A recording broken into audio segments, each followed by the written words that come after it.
So recently I noticed that I was losing a bit of distance, and similar to, I'm sure you guys, you start to lose a bit of distance, you start to think, oh, it's my club head speed, I need to try and hit it a little bit harder, and this kind of worsened the effects. Now what was happening in my swing, and it was quite subtle, was I was catching the golf ball a little bit too much towards the toe of the club. And what this does is this drops the ball speed down quite dramatically when I was hitting shots. And this was for two reasons, right, which is important to understand. The first one was actually when I was setting up to the golf ball. Okay, so what I noticed is by the time I was getting ready to pull the trigger, the ball was actually positioned a little bit more towards the toe of the club than out the centre of the club face. The second one was steepness.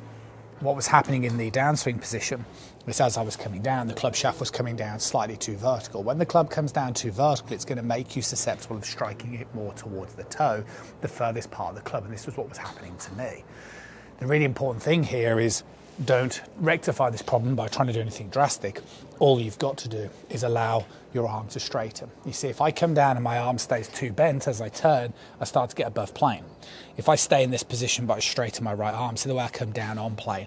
And what that meant is I went from being someone who was striking a little out the toe, losing a little bit of distance, to striking it more out the centre by setting up in the middle and then making sure I get that feeling of allowing my arm to straighten coming in towards the downswing position, and it made a big difference. I'll see you soon.